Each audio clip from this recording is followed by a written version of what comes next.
Good morning बच्चों। आज हम 11वीं कक्षा के पाठ क्रमांक 7 में विद्युत रसायन, जिसको इलेक्ट्रोकेमिस्ट्री कहते हैं, उसके बारे में अध्ययन करेंगे, चर्चा करते हैं, पढ़ाई करते हैं। इसमें मुख्य बिंदु विद्युत रसायन में उसका परिचय, परिभाषा, विद्युत चालकता, विद्युत रासायनिक क्रियाएं, विद्युत चालकता के प्रकार, इतने मुख्य बिंदु के बारे में हम चर्चा करते हैं। आप सबको पता होगा कक्षा 10वीं में या पूर्व कक्षा में आपने विद्युत रसायन के बारे में भी अध्ययन किया है और विद्युत के बारे में भी अध्ययन किया है। विद्युत का जो अध्ययन है यह पढ़ाई है भौतिक विज्ञान के अंतर्गत आपने किया कक्षा 10वीं में, और रसायन का जो अध्ययन है आपने 10वीं कक्षा में कुछ महत्वपूर्ण रासायनिक यौगिक है, कुछ रासायनिक अभिक्रिया है, धातु है, अधातु है, ये किया है ना। तो 2 पार्ट है इसमें। इस अध्याय में 2 शब्द है, एक है विद्युत और दूसरा रसायन। आप सब जानते हैं विद्युत का तात्पर्य क्या होता है, किसको कहेंगे विद्युत, किसे कहते हैं विद्युत। अंग्रेजी में इसको इलेक्ट्रिक भी कहते हैं या करंट भी कहते हैं। किसको कहेंगे बताइए, किसे कहेंगे? आपका जवाब है विद्युत वह घटना है जिसमें 2 आवेश होते हैं। कितने आवेश? 2 आवेश। कौन कौन सा आवेश होगा? एक धन आवेश होगा और एक ऋण आवेश होता है ना। इसी को तो विद्युत कहते हैं। आपने पुनः फिर पढ़ा है केमिस्ट्री या रसायन। किसे कहेंगे रसायन?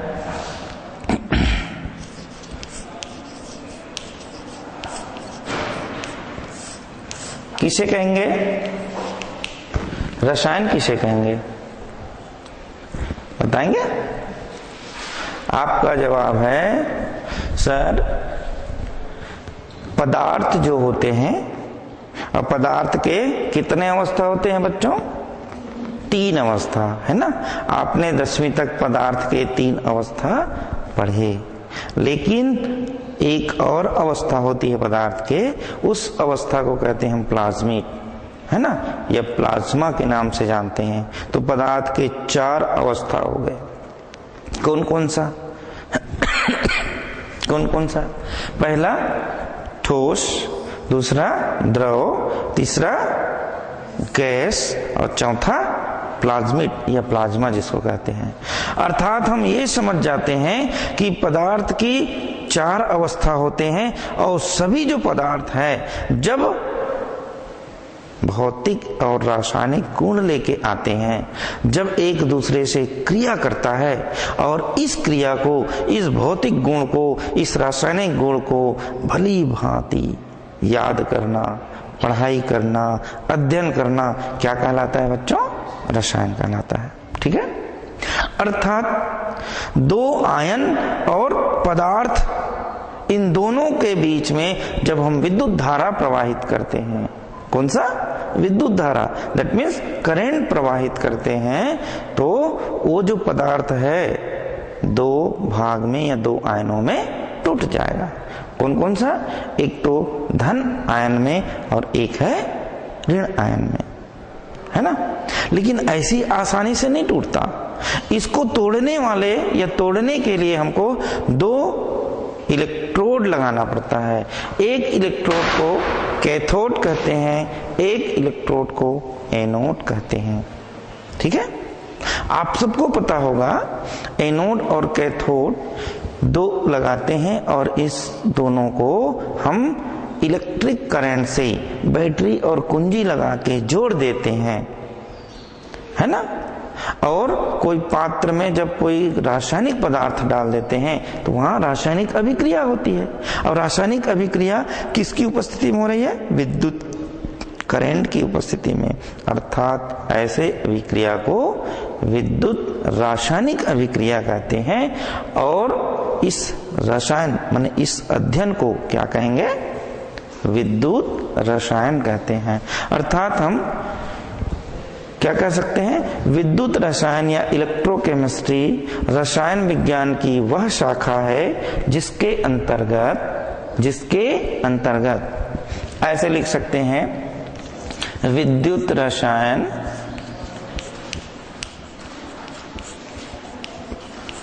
रसायन विज्ञान की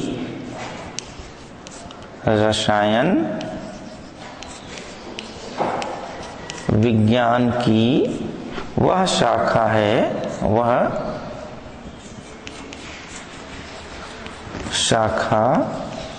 है जिसके अंतर्गत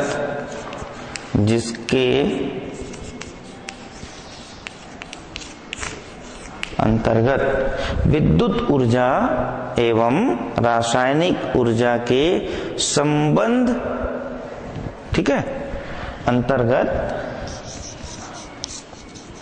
विद्युत ऊर्जा एवं रासायनिक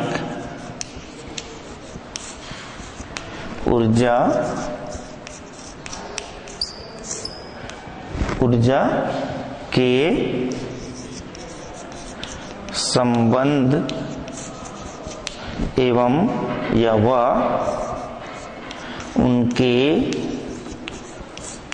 उनके अनुप्रयोग का अध्ययन करना, उनके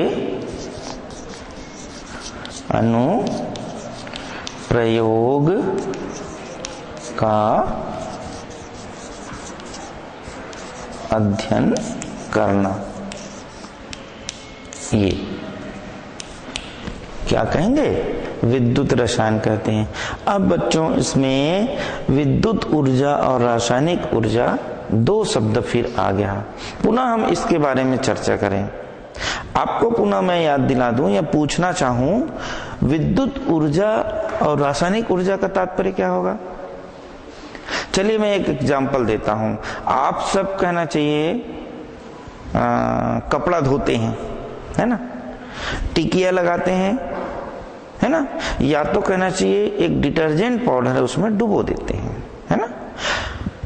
उदाहरण के लिए लेते हैं, हम इतना सा डिटर्जेंट पाउडर ले लेते हैं, ठीक है, अपने हथेली में ले लेते हैं और उसमें 2 4 5 बूंद पानी डालते हैं। आपने देखा भी होगा इसको प्रयोग को करके, आपको महसूस क्या होता है? गरम गरम लगता है गरम गरम, पक्का गरम लगता है। और नहीं किए हो तो आज ही जाके कर लेना इसको। इसका तात्पर्य क्या है? हमारी जो डिटर्जेंट पाउडर है या निरमा है या टाइड है या रासायनिक पदार्थ है, सब शब्दों में ये कहा जाए वो क्या है? रासायनिक पदार्थ। कौन सा रासायनिक पदार्थ है? कार्बनिक यौगिक है। आपने 10वीं कक्षा में महत्वपूर्ण कार्बनिक यौगिक के बारे में चर्चा किया होगा, है ना, या पढ़ाई किया होगा नहीं? किए हो पक्का। अब उसमें साबुन भी आपके कोर्स में है, अपमार्जक भी आपके कोर्स में है, जिसको डिटर्जेंट कहते हैं, है कि नहीं? तो वही डिटर्जेंट के बारे में बता रहा हूं आपको। तो वो जो डिटर्जेंट है उसमें हम पानी की मात्रा कुछ बूंदे डालते हैं तो हमको गरम गरम लगता है। क्यों? वाई क्यों लगता है बच्चों? जब रासायनिक पदार्थ में जब पानी की कुछ बूंदे डाल देते हैं तो दोनों में अभिक्रिया होती है। अभिक्रिया होगा क्या होगा? आयनों में विभक्त होने लगेंगे, 2 आयनों में टूटने लगेंगे। जब 2 आयनों में टूटने लगेंगे तो अपने विपरीत आवेश में आकर्षण होता है, धन और ऋण आवेश। जब आकर्षण होगा तो क्या होगा? एक दूसरे में इंटरेक्शन होता है, अन्योन्य क्रिया होता है। जब इंटरेक्शन होगा तो निश्चित रूप से गर्म होगा। आपको उदाहरण बताता हूं, यदि आप हथेली को आगे पीछे गर्म माने रगड़ो, तुरंत गर्मी का एहसास होगा। इसका मतलब यह है वहां भी 2 आयन बनेंगे, ठीक है। अर्थात विद्युत रासायनिक अभिक्रिया के पश्चात विद्युत रासायनिक ऊर्जा मिलता है हमको। अब ये विद्युत ऊर्जा क्या होगा? विद्युत ऊर्जा क्या होगा? एग्जाम्पल बताता हूं आपको, है ना। आप जो कपड़े पहने हैं, उसको प्रेस करवाते हैं। किससे कराते हैं प्रेस? स्त्री से, है ना। स्त्री को गर्म करने के लिए हमको किसकी आवश्यकता होती है? किसकी आवश्यकता होती है? आपका जवाब है हीटर, है ना। या उसके अंदर लगे रहते हैं कॉइल। वो जो कॉइल है उसको हम इलेक्ट्रिक करंट में डाल देते हैं, है ना। सर इलेक्ट्रिक करंट वाला में तो इलेक्ट्रिक करंट डालेंगे, लेकिन एक तो लोहा वाला भी आता है, वो भी तो नीचे गर्म होता है। होता है कि नहीं? है, होता है कि नहीं? उसमें तो कोयला डालते हैं, आग जलाते हैं। जब आग डालते हैं ना तो वहां पे करंट पैदा होता है ना। उस ऊर्जा को विद्युत ऊर्जा कहते हैं। दूसरी चीज, यदि हम इलेक्ट्रिक करंट में डालते हैं, कोई कॉइल को गर्म करते हैं, उसके नीचे गर्म होता है, टेम्परेचर हमको महसूस होता है, उस प्रकार की ऊर्जा को क्या कहते हैं? विद्युत ऊर्जा कहते हैं। यही विद्युत ऊर्जा और रासायनिक ऊर्जा के बीच में जो संबंध है, जो रिलेशनशिप है, वो तो विद्युत रसायन में आता है और इसी के बारे में अध्ययन करते हैं। और इसका अनुप्रयोग, अब आपको बताऊं अनुप्रयोग, एप्लीकेशन, इसका क्या फायदा होगा दैनिक जीवन में? विद्युत रसायन पढ़ने का क्या फायदा होगा हमारे इस मानव जीवन में? बहुत फायदा है बच्चों, बहुत फायदा है। आपके शरीर में, है ना, आपके जो शरीर है इसमें करंट होता है। कौन सा करंट?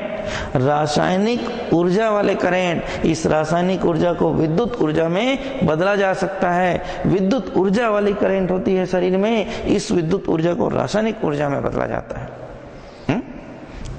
आप खाना खाते हो? खाते हो ना? क्या क्या खाते हो? नहीं, अब दाल चावल रोटी सब्जी मत कहना भाई, है नहीं। क्या क्या खाते हो बताओ? हम खाते हैं carbohydrate, protein, fats, vitamin and some types of minerals. इसका क्या होता है? खाते हैं सीधा निकल जाता है नीचे से? नहीं, उसका मेटाबॉलिज्म होता है, चयापचय होता है, उपापचय होता है, मेटाबॉलिज्म के बाद कैटाबॉलिज्म होता है। अर्थात छोटे छोटे अणुओं में टूटना, और वो जो है ना रासायनिक अभिक्रिया होता है अंदर में हमारे शरीर में, और ये रासायनिक ऊर्जा में टूटता है। एग्जाम्पल के लिए बताऊं, आपके शरीर में करंट 15 वोल्ट का करंट फ्लो होता है। आप जब कपड़ा निकालते हैं तो हमारे रोंगटे जो है ना खड़े हो जाते हैं और आयनित अवस्था में हो जाती है। यही तो इलेक्ट्रोकेमिस्ट्री है, यही तो इलेक्ट्रोकेमिस्ट्री है। खत्म इलेक्ट्रोकेमिस्ट्री नहीं, अभी ये जो अनुप्रयोग है, एप्लीकेशन जो है, वो अब शुरू होता है हमारे दैनिक जीवन में। हम जो खाद्य पदार्थ खाते हैं वो मेटाबॉलिज्म जब होता है, कैटाबॉलिज्म जब होता है, तो विद्युत रासायनिक अभिक्रिया और रासायनिक अभिक्रिया में टूटता है। और विद्युत रासायनिक अभिक्रिया में जब टूटता है तो हमको ऊर्जा मिलता है। कौन सा ऊर्जा? एटीपी। जानते हो कितने एटीपी? 38 एटीपी मिलता है। और एटीपी क्या है? Adenosine triphosphate. कहां से मिल गया? ग्लूकोज के मेटाबॉलिज्म होता है। जब एक अणु ग्लूकोज के टूटता है तो 38 एटीपी जनरेट होता है। तब तो हम ताकत, नहीं तो कमजोर हो जाते हैं, है नहीं। तो इलेक्ट्रोकेमिस्ट्री के अंतर्गत विद्युत ऊर्जा और रासायनिक ऊर्जा के बीच संबंध के बारे में अध्ययन करते हैं और उनका अनुप्रयोग हम दैनिक जीवन में, मानव के दैनिक जीवन में, और मानव के दैनिक जीवन में सब चीज संबंध या रिलेटेड होता है। क्या क्या? वनस्पति जगत में भी इसका उपयोग है। मानव ही करता है कि नहीं? पशुओं में भी मानव ही उपयोग करता है कि नहीं? और इन्वायरमेंट में भी मानव ही इसका उपयोग करता है। तो ये परिचय हो गया। अब आ जाते हैं इसके परिभाषा किसका? विद्युत रसायन का। विद्युत रसायन का परिभाषा देखते हैं। वह रासायनिक पदार्थ या किसी रासायनिक पदार्थ, उदाहरण के लेता हूं, रासायनिक पदार्थ में मैं ले लेता हूं कोई भी रासायनिक पदार्थ। आप लोग बताइए, चलिए रासायनिक पदार्थ कोई, चलो कोई पदार्थ बता दीजिए, है ना। आप लोग ही बता दीजिए। बिल्कुल ठीक कहा, है ना, वो रासायनिक पदार्थ है। चलो सर नमक के घोल का, नमक के घोल, नमक मतलब NaCl के घोल माने जलीय विलयन, ये रासायनिक पदार्थ हो गया। तो किसी रासायनिक पदार्थ में हम क्या प्रवाहित करें, विद्युत धारा प्रवाहित करें, ठीक है। तो विद्युत धारा प्रवाहित हो जाता है, कुल मिलाकर करंट प्रवाहित हो जाता है। मान लीजिए एक पात्र में मैं क्या लेता हूं, नमक का घोल या सोडियम हाइड्रोक्साइड का घोल या अन्य कोई केमिकल का घोल, ठीक है, जैसे कॉपर सल्फेट है, सिल्वर नाइट्रेट है, कोई भी ले लीजिए, बहुत सारे केमिकल्स हैं, बहुत सारे रासायनिक पदार्थ हैं, इनमें हम क्या करें, विद्युत धारा प्रवाहित करें। तो कैसे करते हैं विद्युत धारा प्रवाहित, यहां से 2 वायर निकाल दिए, डाल दिए, वैसे करते हैं। तो वायर को हमने यहाँ पे रासायनिक भाषा में इलेक्ट्रोड कहते हैं बच्चों। तो ये नमक का घोल है, क्या है, ये नमक का घोल है, NaCl का घोल या विलयन, है ना। अब इसमें हम 2 छड़ डाल देते हैं। इसमें छड़ को रासायनिक भाषा में इलेक्ट्रोड कहते हैं, क्या कहेंगे, इलेक्ट्रोड कहते हैं। एक को हम एनोड कहते हैं और एक को कैथोड कहते हैं। कैथोड हमेशा धन आवेश वाला होता है, एनोड हमेशा ऋण आवेश वाला होता है ना। ये इस दोनों को अब हम वायर से जोड़ देते हैं, वायर मतलब विद्युत से। तो एक वायर यहां से निकाल दिए, एक वायर यहां से निकाल दिए, और पहले एक कुंजी लगा देते हैं, बटन ऑन ऑफ करने के लिए, और इसको फिर बैटरी से जोड़ देते हैं।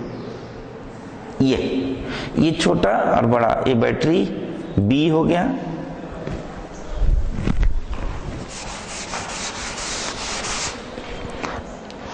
यहां से एक वायर निकालते हैं और यहां से एक वायर निकालते हैं और इसको कुंजी और ये आगे बैटरी से जोड़ देते हैं। तो ये बैटरी, ये कुंजी और ये वायर हो गया। परिभाषा इसी के अनुसार से आप जो है याद हो जाएगा निश्चित रूप से। क्या कहा मैंने, किसी रासायनिक पदार्थ में विद्युत धारा प्रवाहित करने पर, है ना, विद्युत धारा प्रवाहित हो जाता है।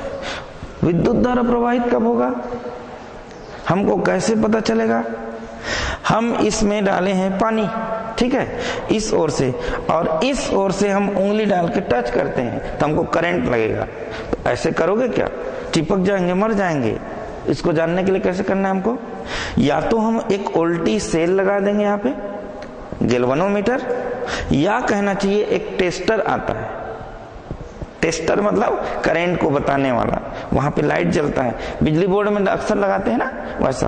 तो टेस्ट करेंगे वैसे इसमें टेस्टर का उपयोग नहीं होता, इसमें ना एक गैल्वेनोमीटर होता है जो करंट को हमको बताता है कि फ्लो हो रहा है कि नहीं, ठीक है, एम्पियर इसको। तो इसको परिभाषा हम इस प्रकार लिख सकते हैं, परिभाषा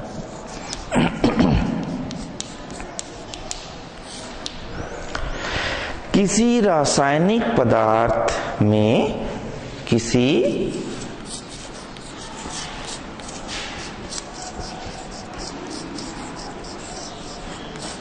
रासायनिक पदार्थ में क्या प्रवाहित करने पर, विद्युत धारा प्रवाहित करने पर, विद्युत धारा प्रवाहित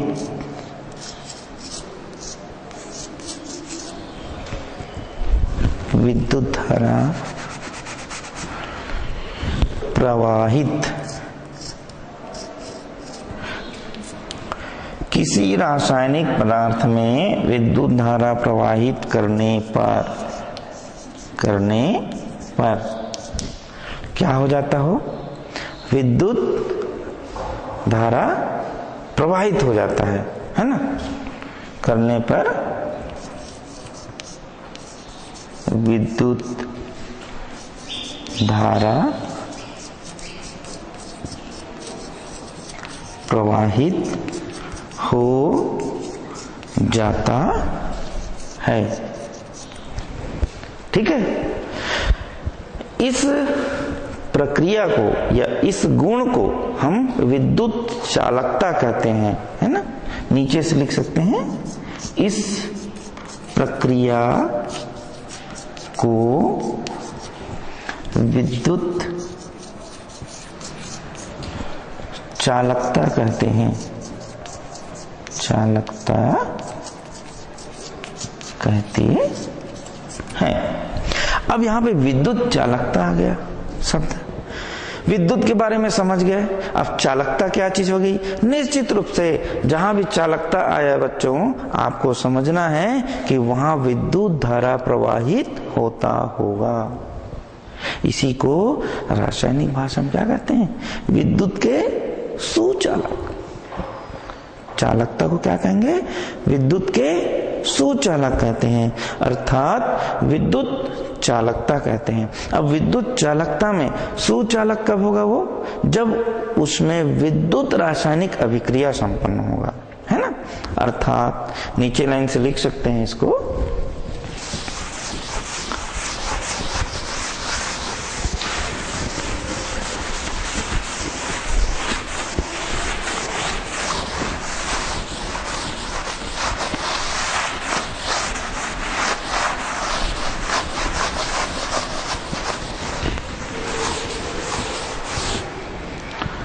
अर्थात या अतः किसी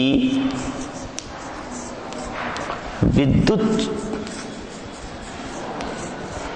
चालक या विद्युत चालकता में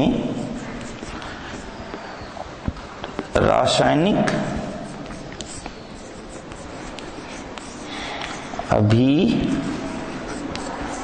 अभिक्रियाएं होती है, जो दो प्रकार होता है, जो दो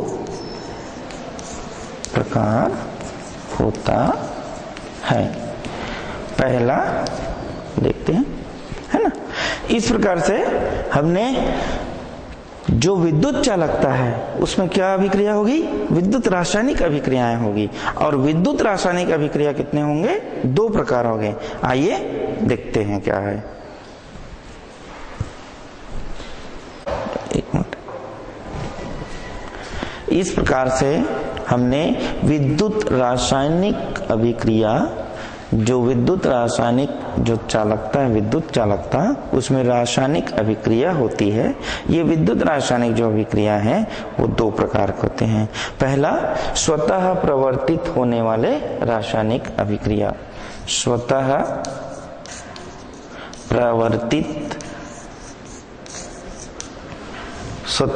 प्रवर्तित होने वाले विद्युत रासायनिक अभिक्रिया। तो स्वतः प्रवर्तित विद्युत रासायनिक अभिक्रिया,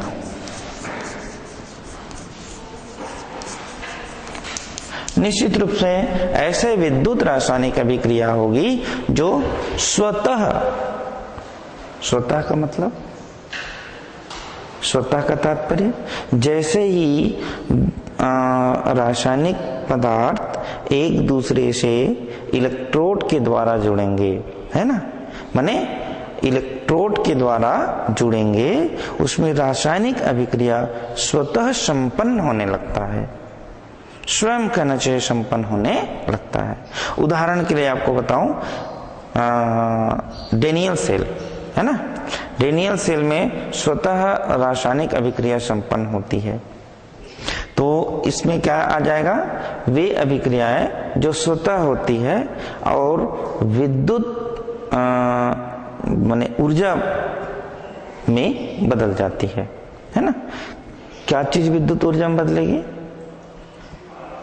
पहले विद्युत रासायनिक अभिक्रिया होगा, भाई इसके प्रकार है ना।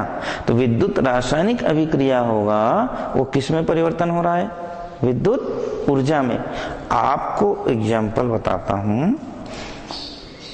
टार्च सुने हो, टार्च देखे हो, टार्च जलाए हो, है ना। हमने उसके अंदर में सेल उपयोग किया है ना। सेल को डाल दिए हैं, दो सेल को विपरीत दिशा में, वही तो इलेक्ट्रोड है ना, डाल दिए। जब हम बटन को ऑन करते हैं तो हमको प्रकाश दिखता है, प्रकाश ही तो विद्युत है कि नहीं? लाइट ही विद्युत है। आपके कमरे में जो लाइट प्रकाशमान है, ये ही तो विद्युत है। कुल मिला के विद्युत के द्वारा पैदा किया हुआ ऊर्जा को विद्युत ऊर्जा कहते हैं, है ना। लेकिन स्वतः प्रवर्तित रासायनिक अभिक्रिया में क्या विद्युत के द्वारा पैदा हो रहा है? नहीं। किसके द्वारा पैदा हो रहा है? रासायनिक अभिक्रिया हो रहा है। कौन सा रासायनिक अभिक्रिया? विद्युत रासायनिक अभिक्रिया हो रहा है, होगा ना। इसका मतलब करंट डालेंगे उसमें और जो पदार्थ होगा वो क्या होगा? अभिक्रिया करेगा और ऊर्जा पैदा करेगा। कौन सी ऊर्जा? विद्युत ऊर्जा। देखें उदाहरण, या इसका परिभाषा लिखना चाहे तो पहले लिख रखते हैं। ये स्वतः प्रवर्तित होने वाली अभिक्रिया है। यह स्वतः प्रवर्तित होने वाले अभिक्रिया है, अभिक्रिया है। तथा विद्युत रासायनिक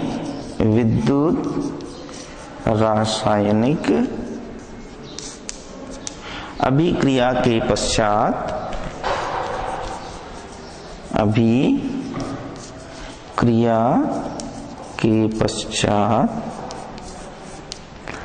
अभिक्रिया के पश्चात कौन सी ऊर्जा में ये परिवर्तित हो जाएगा? विद्युत ऊर्जा में। विद्युत ऊर्जा में बदल जाती है, ये बदलती है, लिख दो, बदलती है। ये इसका परिभाषा हो गया।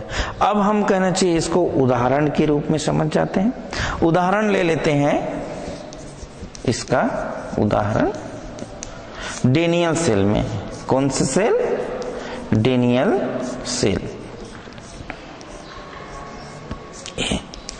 डेनियल सेल में होता क्या है, हम दो इलेक्ट्रोड लगा देते हैं और दोनों जो इलेक्ट्रोड है वो रासायनिक पदार्थ का होता है ना। अर्थात दो इलेक्ट्रोड इस प्रकार से, ये एक पात्र है, कौन सा? जिसमें रासायनिक अभिक्रिया संपन्न होता है ना, पात्र। कांच का भी हो सकता है ये। एक और पात्र लेते हैं इस प्रकार से, ये भी पात्र है। दो पात्र ले लिए हमने। अब देखिए इसमें हम दो इलेक्ट्रोड लगा देते हैं। एक इलेक्ट्रोड कॉपर का होता है और एक इलेक्ट्रोड जिंक का होता है। ये जो इलेक्ट्रोड है Zn से बना हुआ इलेक्ट्रोड कहते हैं इसको, इलेक्ट्रोड। दूसरे इलेक्ट्रोड हम लगा देते हैं कॉपर से बना हुआ। किससे? कॉपर से बना हुआ।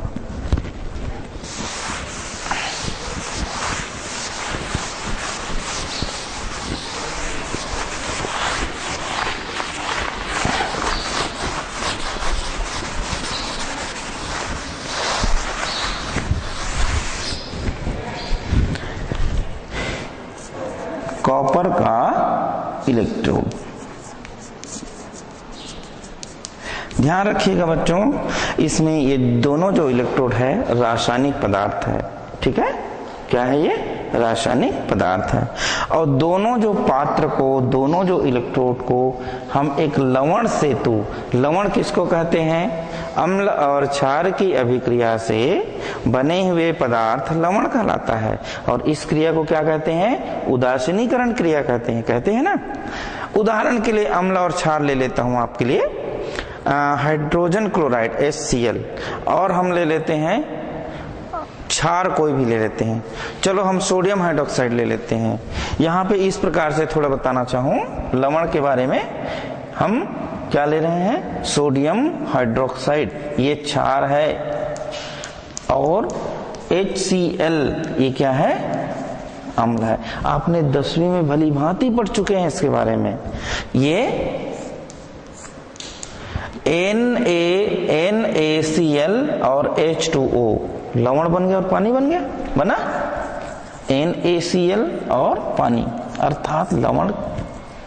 NaCl क्या कहेंगे? Sodium chloride. सामान्य भाषा में क्या कहते हैं? नमक कहते हैं ना। तो ये नमक बन गया, और इस क्रिया को क्या कहेंगे? उदासीनीकरण कहते हैं। उदासीनीकरण अर्थात न तो इसमें अम्ल का गुण होगा, न तो क्षार का गुण होगा, इसमें कोई भी गुण नहीं होगा, इसीलिए तो लवण कहते हैं। और जो किसी गुण नहीं रहता वो क्या रहता है? उदास रहता है। रहता है नहीं? उदास रहता है। तो इस क्रिया को उदासीनीकरण कहते हैं। तो ये लवण कहलाता है। तो हम इसमें कोई भी लवण डाल देते हैं, ठीक है, लवण का घोल।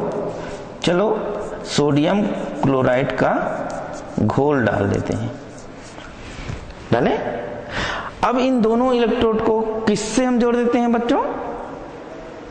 करंट से, धारा से या विद्युत से। तो यहां से एक वायर निकालते हैं, ये ऐसा, और यहां से एक वायर और निकालते हैं ऐसा, और इसको कुंजी से जोड़ देते हैं, और कुंजी को आगे बैटरी से जोड़ देते हैं। चलिए, ये इस प्रकार से, ये बैटरी हो गया, ये कुंजी हो गया, और ये वायर हो गया, दोनों को जोड़ देते हैं। और दोनों पात्र को जोड़ने के लिए, ये लवण यहां से यहां आने के लिए एक सेतु, ब्रिज, पुल, पुलिया जो भी बोले, है ना। तो ये इस प्रकार से इसमें निकास नली डाल देते हैं। ये लवण जो है इसमें भरा रहता है, ये लवण सेतु कहलाता है। क्या कहलाता है? लवण सेतु कहलाता है, लवण सेतु। इस प्रकार से जैसे ही हम ये दोनों कुंजी को चालू कर देते हैं, स्वतः कहना चाहिए इसमें अभिक्रिया शुरू हो जाता है। अब अभिक्रिया शुरू हो रहा है, इस अभिक्रिया को हम कैसे जाने कि स्वतः प्रवर्तित हो रहा है इसमें? हमने इसमें ना कैथोड लिया है ना एनोड लिया है, सिर्फ एक है पानी मैंने जलीय विलयन लिया है, और 2 इलेक्ट्रोड डाल दिया है, एक जिंक का है और एक कॉपर का है ना भाई। तो सेल अभिक्रिया इसका देखते हैं, स्वतः प्रवर्तित होने वाले रासायनिक अभिक्रिया का सेल अभिक्रिया कैसे। ये देखिए, हमने जिंक का एक इलेक्ट्रोड लिया है ना, और एक इलेक्ट्रोड कौन सा लिया है? कॉपर का। तो इन दोनों के बीच में जब कुंजी लगाएंगे तो दोनों अभिक्रिया करेंगे, जिंक और कॉपर अभिक्रिया करेंगे। कैसे अभिक्रिया करते हैं? देखिए, दोनों में लिक्विड डला हुआ है, तो दोनों लिक्विड हो सकता है। लिक्विड का मतलब द्रव, एक्वस, जलीय विलयन हो सकता है, डूबा है मतलब संपर्क में है, और दोनों ठोस है ठोस, दोनों ठोस है। तो सबसे पहले हमारी अभिक्रिया चलता है, ये जिंक हो गया और ये ठोस है। अभी ये पानी के साथ अभिक्रिया नहीं कर रहा है, दैट मीन्स लवण सेतु लवण के साथ में अभिक्रिया नहीं कर रहा है। किसके साथ कर रहा है? सिर्फ जिंक के साथ में जो है सॉलिड अभिक्रिया हो रहा है। ये दूसरे जो इलेक्ट्रोड है कॉपर, दूसरे जो इलेक्ट्रोड है कॉपर डूबा हुआ है किसमें? लवण में। तो ये क्या हो जाएगा? एक्वस मतलब होता है जली विलयन, एक्वस सॉल्यूशन। एक का मतलब समझ गया? ठीक है, ये हो गया। अब ये एक्वस में डूबा है, तो अभिक्रिया कौन करेगा? कॉपर करेगा ना अभिक्रिया, करेगा निश्चित रूप से। अभिक्रिया करेगा तो क्या करेगा, अपने कक्ष में जो बाहरी इलेक्ट्रॉन है उसको क्या करेगा, दान करेगा। क्या करेगा, दान करेगा, देगा, दाता कहलाएगा। और दाता कहना चाहिए अपने मस्तक में कौन से चिन्ह लगाता है, धन चिन्ह लगाता है। क्यों धन चिन्ह लगाता है, कौन दान करता है, धनवान ही तो दान करता है? एक गरीब व्यक्ति दान करता है क्या, नहीं करता, धनवान ही दान करता है। और धनवान दान करने के कारण अपने मस्तक में धन चिन्ह लगाता है। और कॉपर के बाहरी कक्ष में 2 अयुग्मित इलेक्ट्रॉन होता है, उन दोनों को आसानी से निकाल देता है, अर्थात कॉपर के ऊपर 2 धन चिन्ह लग गया। क्लियर, ओके, बस आगे बढ़ते हैं। अब देखिए हम ये तीर के निशान लगाए यहां पे। अब हमारा ये तो दे दिया है, कोई ना कोई लेने वाला होगा तब तो देगा, कि बिना लेने वाला में दे देता है। जब मैं आपको मांगूंगा तब तो दोगे, कि जबरदस्ती ले पकड़ थोड़ी कहोगे, कभी नहीं कहोगे ऐसा। तो कॉपर दे दिया इलेक्ट्रॉन, तो निश्चित रूप से कहना चाहिए जिंक क्या करेगा, उसको ग्रहण करेगा, जिंक ग्रहण करेगा। तो इस समय कहना चाहिए जिंक कहना चाहिए जब ग्रहण करता है तो साल्ट में ये भी डूबा हुआ है, साल्ट मतलब लवण में, जो सब साल्ट में डूबा हुआ है तो कॉपर से दिया हुआ जो इलेक्ट्रॉन है साल्ट जो है लवण सेतु के माध्यम से ग्रहण कर लेगा। अर्थात अब जिंक जो है साल्ट में डूबने के कारण क्या हो जाएगा, क्या हो जाएगा, एक्वस हो जाएगा। देखिए जिंक जो है होगा ना, ये एक्वस हुआ, जली विलयन हुआ। अब ये जली विलयन होने के कारण देखिए जो जल में डूबा हुआ है वो क्या करेगा, दान करता है। क्यों, रासायनिक अभिक्रिया में इसके बाहरी कक्ष में इलेक्ट्रॉन की संख्या है, जब ये दान करेगा इसके बाहरी कक्ष में भी 2 इलेक्ट्रॉन निकाल देता है, तो ये कौन ग्रहण करेगा, इसको कौन ग्रहण करेगा, कॉपर। तो कॉपर इस समय क्या हो जाएगा, ठोस हो जाता है। ये है स्वतः प्रवर्तित होने वाले रासायनिक अभिक्रिया। ठीक है, पहला जो अभिक्रिया है स्वतः प्रवर्तित विद्युत रासायनिक अभिक्रिया, और नंबर दूसरा जो अभिक्रिया है, अब हम चलते हैं इसको विद्युत अपघटनी सेल अभिक्रिया कहते हैं। कौन सा, विद्युत अपघटनी सेल अभिक्रिया। देखते हैं ये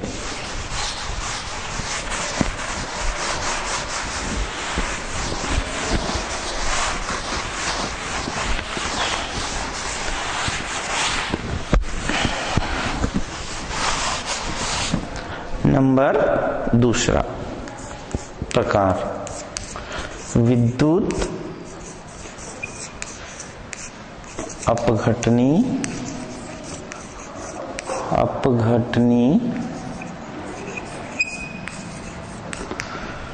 विद्युत अपघटनी विद्युत रासायनिक अभिक्रिया है ना, विद्युत रासायनिक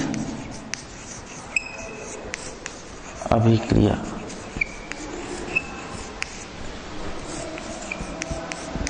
अब देखिए ये वर्ड शब्द, इस शब्द को आप भली भांति समझिए। पहले विद्युत के बारे में समझ चुके हैं। अपघटन किसको कहते हैं, अपघटन का मतलब अंग्रेजी में डीकम्पोजिशन कहलाता है। क्या कहते हैं, डीकम्पोजिशन। अपघटनी और डीकम्पोज को कहते हैं अपघटन कहते हैं। अब हिंदी में इसका अर्थ क्या होगा, अपघटन मतलब टूटना। ठीक है, टूटना। साफ शब्दों में ये कहता हूं मैं, विद्युत अपघटनी विद्युत रासायनिक अभिक्रिया वह रासायनिक परिवर्तन होता है जिसमें रासायनिक पदार्थ को अपघटित करके रासायनिक ऊर्जा में परिवर्तन होता है। अब यहाँ पे रासायनिक ऊर्जा आया, स्वतः प्रवर्तित में क्या ऊर्जा आया था? विद्युत ऊर्जा आया था। टार्च मारते हैं तो प्रकाश निकलता है ना। यहाँ पे रासायनिक ऊर्जा पैदा हो रहा है। रासायनिक ऊर्जा किस में पैदा होता है? जो मैंने डिटर्जेंट बताया आपको, है ना, उसमें पानी का 2-4 बूंद डालें तो हमको गरम गरम महसूस होता है। आप हाथ को रगड़ते हो, है ना, तो हमको गरम महसूस होता है। आपके उसको मालिश करते हो चमड़ी को तो गरम गरम महसूस होता है। इसको तो कहते हैं विद्युत रासायनिक अपघटनी रासायनिक अभिक्रिया। ठीक है, तो परिभाषा क्या हो जाएगा? वे रासायनिक परिवर्तन, लिख लीजिए, वे रासायनिक परिवर्तन, वे रासायनिक परिवर्तन जिसमें विद्युत रासायनिक पदार्थ की, जिसमें विद्युत रासायनिक पदार्थ की क्या होता हो? अपघटन होता हो, उसके अणुओं में टूटता हो। वे रासायनिक परिवर्तन जिसमें विद्युत रासायनिक पदार्थ की रासायनिक अभिक्रिया के पश्चात, कौन सा रासायनिक अभिक्रिया? विद्युत रासायनिक अभिक्रिया के पश्चात, विद्युत रासायनिक अभिक्रिया के पश्चात किसमें? अपघटित करके, है ना, किसको? विद्युत रासायनिक पदार्थ को, है ना, विद्युत रासायनिक अभिक्रिया के पश्चात पदार्थ को अपघटित करके कौन सी ऊर्जा में टूटता है? बताया मैंने, रासायनिक ऊर्जा में टूटता है या परिवर्तन होता है, करके रासायनिक ऊर्जा में परिवर्तन होता है। ये इसका परिभाषा हो गया। इतने दो लाइन में इसको परिभाषित करना है हमको, है ना, तभी कहने चाहिए विद्युत अपघटनी विद्युत रासायनिक अभिक्रिया को समझेंगे। अब बच्चों हमने कहना चाहिए इसको उदाहरण या एग्जाम्पल के माध्यम से समझने का प्रयास करते हैं। हम एक पात्र ले लेते हैं, है ना, जो विद्युत के प्रतिकूल चालक हो, तो क्या हो सकता है? कांच, है ना, कांच या लकड़ी या रबर। अब रबर लेंगे, गरम करेंगे तो गड़बड़ हो जाएगा। लकड़ी लेते हैं, गरम करेंगे तो गड़बड़ हो जाएगा। लकड़ी के नीचे जलाएंगे तो लकड़ी जलेगा नहीं जी, है नहीं। कांच कुछ तापमान को सहता है, इसलिए कांच के बर्तन ले लेते हैं। ठीक है, चलिए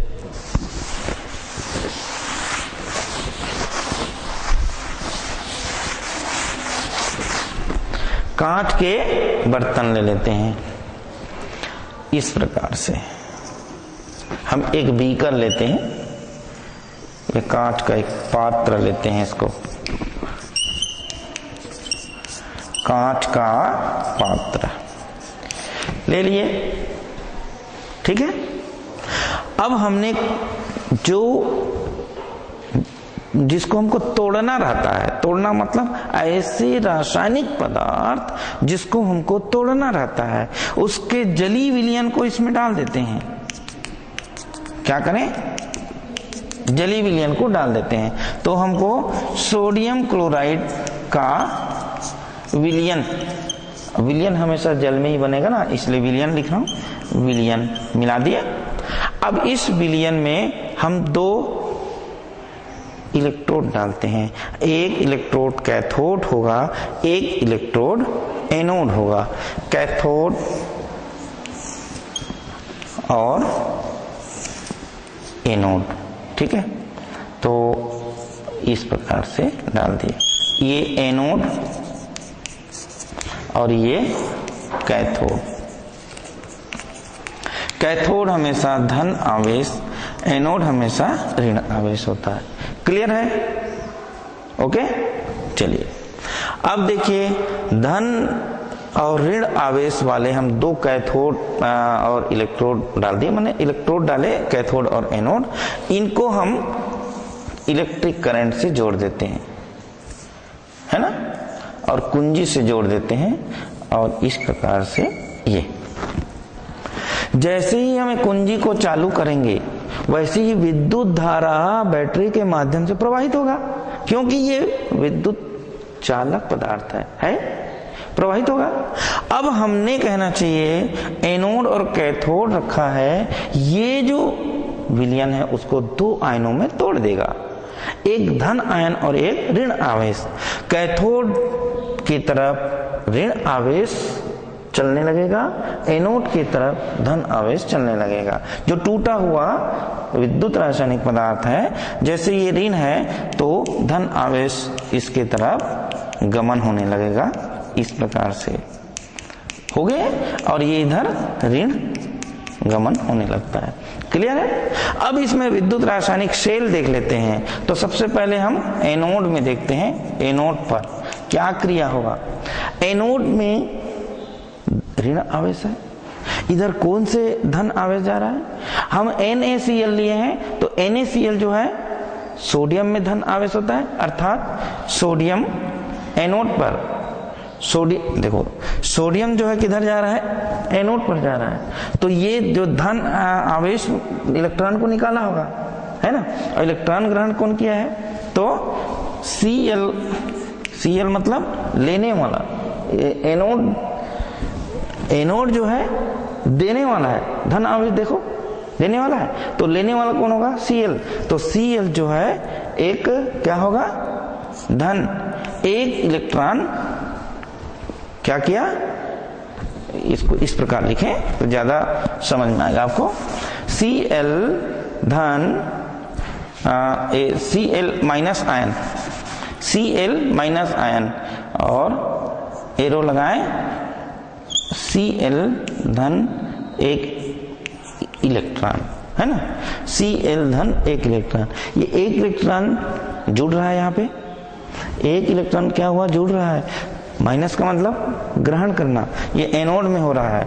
कैथोड में देखते हैं, कैथोड पर क्या क्रिया होगा, Na प्लस आयन है, प्लस आयन का मतलब क्या होता है, इलेक्ट्रॉन अपने घर से निकालना मतलब इधर ही निकालेगा ना, धन एक इलेक्ट्रॉन क्या कर रहा है, ये निकाल रहा है, दे रहा है, तो जब देगा तो सोडियम के पास में क्या बचेगा, धन आवेश बचेगा क्या, नहीं बचेगा। जब धन आवेश नहीं बचेगा तो Na हो जाएगा, और ये Cl, ये अंतिम में NaCl मिलके साल्ट बनते हैं, और ये जो इलेक्ट्रॉन त्यागा है यही तो रासायनिक ऊर्जा कहलाता है, और इसमें कहना चाहिए ये रासायनिक ऊर्जा निकलता है, रासायनिक ऊर्जा निकलता है। इस प्रकार से हम दूसरा जो विद्युत अपघटनी रासायनिक अभिक्रिया को इस सेल के माध्यम से बता सकते हैं, है ना। अर्थात हमने विद्युत रसायन या इलेक्ट्रोकेमिस्ट्री में आज मुख्य बिंदु परिचय, परिभाषा, विद्युत चालकता, विद्युत रासायनिक अभिक्रिया के प्रकार के बारे में चर्चा किया, अध्ययन किया, विस्तृत जानकारी लिए। धन्यवाद।